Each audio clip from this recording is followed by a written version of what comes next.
What if the paycheck you receive every month is not the solution but the trap? Most people spend their entire lives working harder, chasing promotions, waiting for the next raise, believing that more income will finally bring freedom. But years pass, stress grows, and freedom never comes. Why? Because income alone does not create independence. A high salary can still build a prison if you don't know how to use it. Jim Rohn taught that financial independence is not about how much money you make, it is about what you do with what you earn. Two people can make the same income, one stays broke forever, while the other quietly builds wealth, options, and peace of mind. The difference is not luck. It is strategy, discipline, and mindset. Imagine waking up one day knowing your bills are covered, your future is secure, and your time belongs to you. Imagine choosing work because you want to, not because you have to. That life is possible, but only if you stop treating income like something to spend and start treating it like a tool to build freedom. In this video, we will uncover 5 powerful lessons from Jim Rohn that can transform your income into financial independence. Stay until the end, because lesson number 5 can change everything. Lesson 1. Income is a seed, not a reward. To truly grasp the philosophy of Jim Rohn, one must undergo a fundamental shift in how they perceive the currency passing through their hands. Most of the world operates on a consumption-first mindset, viewing a paycheck as a prize to be spent or a reward for enduring 40 hours of labor. This perspective is the primary shackle of the working class. When you view income as a reward, your immediate instinct is to exchange it for comfort, status, or entertainment. However, Rohn challenged us to view income as a seed. In nature, a seed holds a dual potential. It can be ground into flour and eaten today, or it can be buried in the earth to produce a harvest of 1,000 more seeds. If you eat the seed, you satisfy a moment of hunger but guarantee a lifetime of scarcity. If you plant the seed, you endure a moment of hunger to secure a future of abundance. This shift from consumer to cultivator is the psychological threshold of wealth. Every dollar that enters your possession is essentially a financial employee that can either be fired, spent, or put to work, invested. The wealthy understand that the primary purpose of income is not to fund a lifestyle but to acquire the assets that will eventually fund that lifestyle for them. When you receive your paycheck, you are at a crossroads. You can choose temporary pleasure, the dopamine hit of a new gadget or an expensive meal, or you can choose future freedom. Financial independence does not begin with a certain net worth. It begins the moment you decide that a portion of everything you earn is not yours to spend, but belongs to your future self. It is the discipline of paying yourself first that separates the person who is merely getting by from the person who is building an empire. Consider the mathematical reality of the seed. If you save and invest $100 today, and it grows at a modest rate, that $100 undergoes a metamorphosis. Over decades, it becomes $1,000, then $5,000. When you spend that $100 on a dinner out, you aren't just spending $100, you are spending the $5,000 that it could have become. This is the opportunity cost of consumption. Jim Rohn's philosophy demands that we stop asking, "What can I buy with this?" and start asking, "What could this dollar become if I gave it time to grow?" This requires a level of vision that looks past the storefront window and into the next decade. It is the realization that money is a tool for liberation, not just a medium for acquisition. By treating your income as a seed, you are participating in the law of sowing and reaping, which is far more reliable than any get-rich-quick scheme. Furthermore, the seed mentality protects you against the volatility of the marketplace. If you have been planting seeds for years, a drought, an economic downturn, or job loss is merely a setback, not a catastrophe, because you have a granary full of previous harvests. Those who eat their seeds are always one missed paycheck away from disaster. The peace of mind that comes from having planted your income is a form of wealth that cannot be measured in figures alone. It provides the psychological breathing room to make better decisions, take calculated risks, and live without the constant low-level hum of financial anxiety. You must become a steward of your resources, recognizing that your current income is the raw material for your future liberty. Start small if you must, but never let a season go by without putting some seeds in the ground. Lesson 2. Live below your means. The modern world is a masterclass in the comparison trap, a psychological minefield where our self-worth is often tied to the visible markers of our success. As income rises, the natural human tendency is toward lifestyle inflation.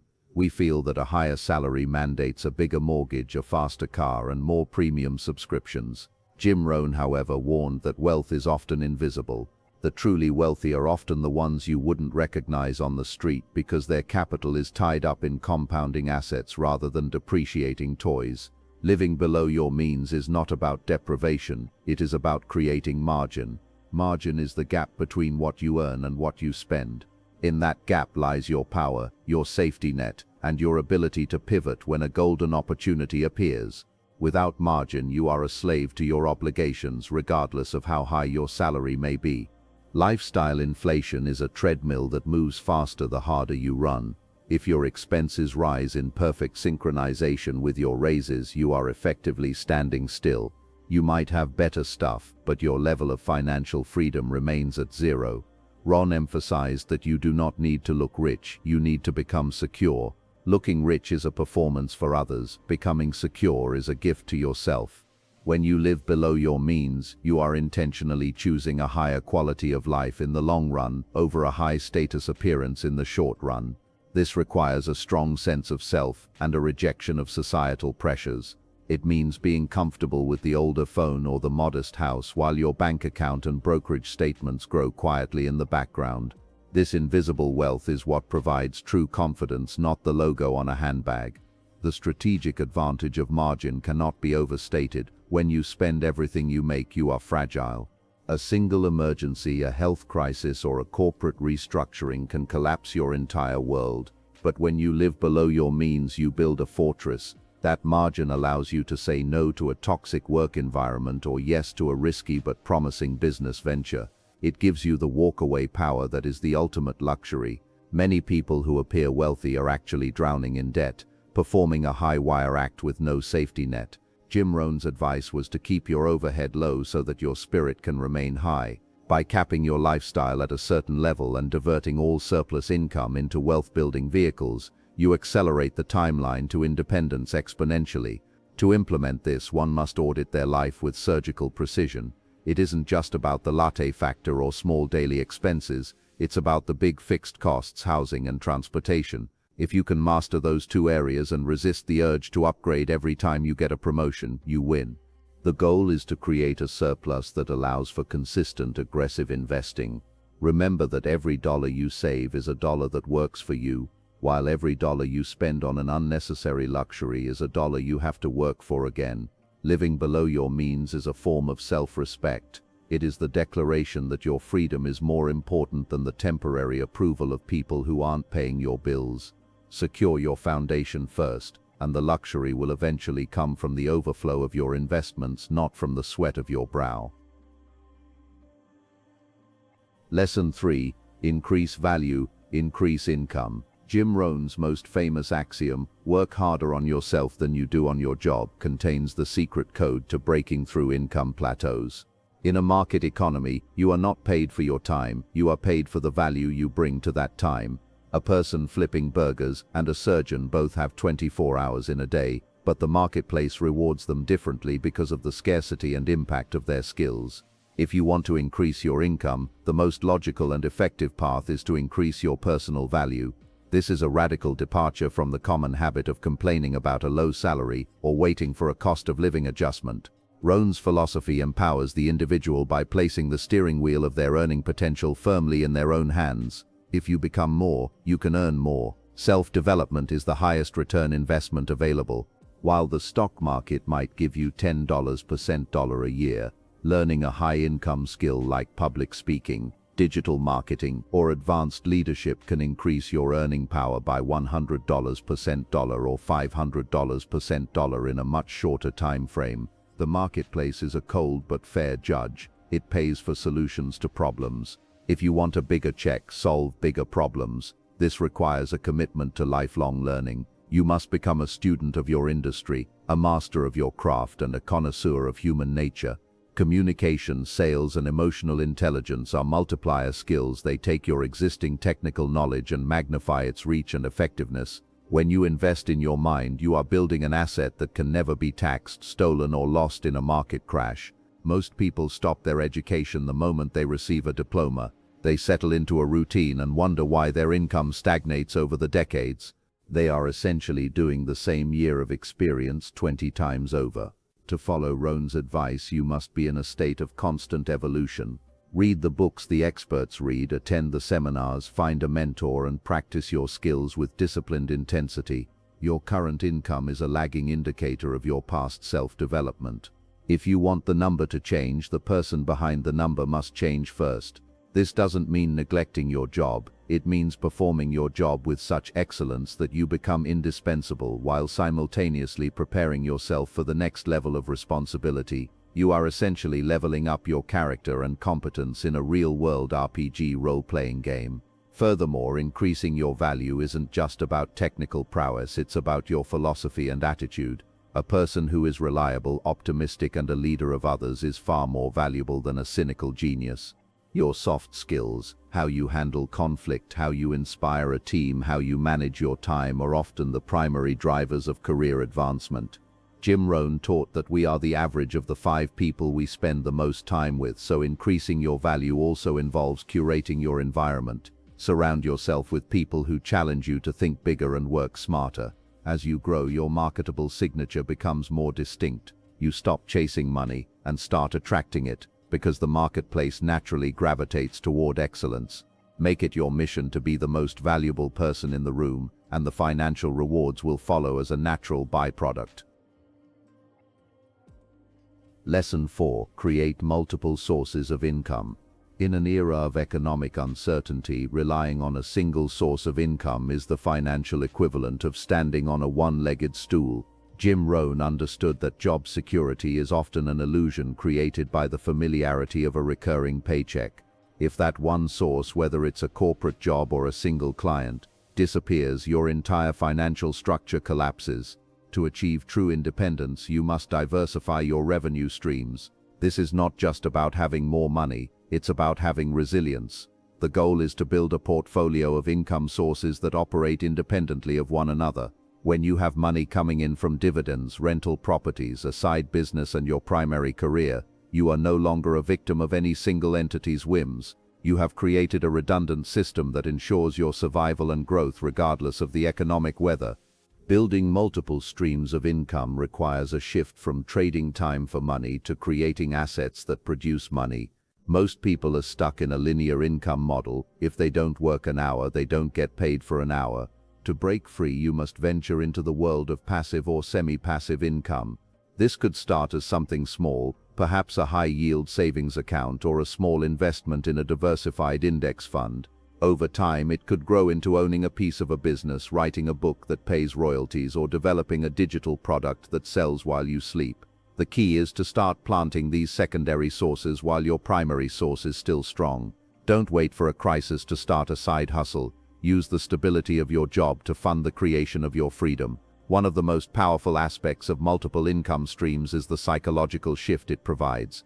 When you know that your bills are covered by your investments or your side ventures, your relationship with your day job changes. You no longer work out of fear, you work out of choice. This often makes you more effective and courageous in your primary career, ironically leading to even more success there.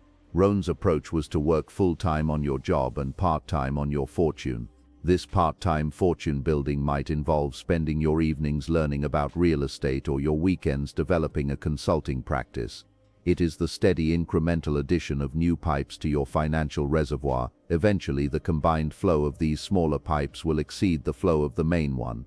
Furthermore, having multiple sources of income allows you to capitalize on the Lindy effect, where the longer something survives, the longer it is likely to persist. By having diverse streams, you are exposed to different sectors of the economy.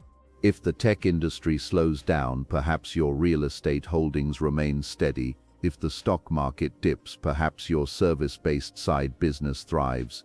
It is a strategy of anti-fragility. Start by mastering one stream, then use the surplus from that stream to seed the next. This creates a compounding effect where each new source of income provides the capital to launch the next one even faster. It takes time and discipline, but the end result is a level of freedom that the one-paycheck person can never fathom. Independence means never being at the mercy of a single boss or a single economic trend.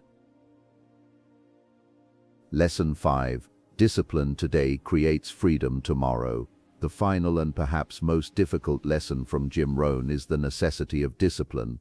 We live in a culture of instant gratification where every marketing message encourages us to have it now and pay later.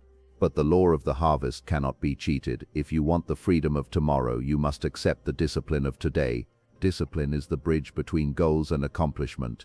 It is the daily, often boring and uncelebrated choice to do what is right rather than what is easy. Saving a small percentage of your income every month isn't heroic in the moment, and it doesn't yield immediate results. In fact, for the first few years it might look like you're falling behind your peers who are spending their money on flashy toys. But as Rohn famously said, the pain of discipline weighs ounces, while the pain of regret weighs tons. Financial independence is rarely the result of a single lucky event. It is the cumulative effect of hundreds of quiet decisions that no one ever applauds. It's the decision to pack a lunch instead of eating out, the decision to invest in a course instead of a new television, the decision to stay the course when the market is down and everyone else is panicking. These small choices compounded over time create an exponential trajectory. The problem is that the results of discipline are backloaded. In the beginning, the progress is nearly invisible. This is where most people quit. They don't see the needle moving, so they abandon their budget or stop their investments. But those who understand Rohn's philosophy know that the foundation is being laid beneath the surface. Like a bamboo tree that grows underground for years before exploding upward, your wealth is gathering momentum long before it becomes obvious to the world. True discipline also involves the emotional mastery of one's own impulses. It is the ability to delay gratification in favor of a larger, more meaningful goal. This is what separates the mature from the immature. An infant wants what it wants immediately. An adult can look years into the future and plan accordingly. By practicing discipline in your finances, you are also developing discipline in your character. You become a person of your word, a person who can stick to a plan, and a person who is not easily swayed by the winds of trend or social pressure. This internal strength is the real prize of the journey toward financial independence. The money is just the scorecard. The person you become in the process of earning and managing that money is the true reward. As you look toward the future, remember that the clock is ticking regardless of what you do. You can spend the next decade in a cycle of earning and spending, ending up exactly where you are now, or worse, deeper in debt and closer to retirement with nothing to show for it. Or you can embrace the weight of ounces today. You can choose to be disciplined with your income, your time, and your self-growth. If you do, you will eventually reach a point where your seeds have grown into a forest that provides shade for you and your family for generations. Your future self is waiting for you at the end of this timeline. Whether that future self meets you with a smile of gratitude or a heavy heart of regret depends entirely on the disciplines you choose to adopt this very hour. Choose freedom. Choose discipline. Financial independence is not reserved for the lucky, the wealthy, or the gifted. It is available to ordinary people who decide to think differently about money. Jim Rohn's wisdom reminds us that income alone is never enough. Without discipline, even a fortune disappears. With discipline, even an average income can become a pathway to freedom. Your paycheck is more powerful than you think. It can buy distractions, or it can buy your future. It can fund stress, or it can fund peace. Every month, every week, every payday gives you another opportunity to choose. Start where you are. You do not need perfection. You do not need millions. You need a plan. Save a percentage. Reduce wasteful spending. Build your skills. Create new income streams. Stay consistent when results feel slow. Remember this: financial independence is not just about money. It is about control over your time, choices, and life. It is about waking up without fear. It is about living with dignity and options. Years from now, you will either thank yourself for the habits you start today or wish you had started sooner. The decision begins now. Turn your income into freedom and turn your future into something extraordinary.